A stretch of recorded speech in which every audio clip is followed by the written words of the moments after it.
ওই জিহাদের আওয়াজ শুনলে, বুলেটের আওয়াজ শুনলে, বোমার আওয়াজ শুনলে ঈমান যদি মজবুত না থাকে ওই আব্দুল্লাহ উবাইয়ের মতো পেছন থেকে পালাবেন আপনিও। ঠিক ঈমান মজবুত রাখতে হবে।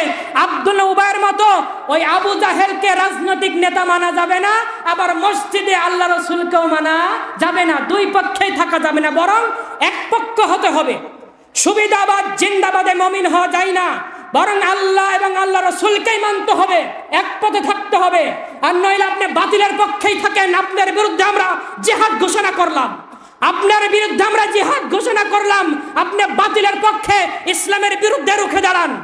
আর যদি ইসলামের পক্ষে থাকতে হয় উদখুলু ফিস সিলমি কাফা, ইসলামে পরিপূর্ণরূপে প্রবেশ করেন,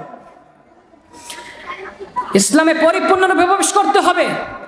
ব্রিটিশি তৈরি করা মতবাদ, আব্রাহিম লিঙ্কের গণতন্ত্রের মতবাদ, তাদের নিয়ম কারণ পদ্ধতি, এগুলো মেনে ইসলাম প্রতিষ্ঠিত হবে না, বরং ইসলাম প্রতিষ্ঠিত করতে হবে আল্লাহর বিধান, রসুলের বিধান, সাহাবাদের বিধান ফলো করে। আল্লাহর বিধানের ওপর অটল থাকতে হবে। মানুষের গণতৈরি পদ্ধতি মেনে নেওয়া যাবে না, কারণ ওই বিধান বাতিল, ওই বিধানকে বাদ দিতে হবে।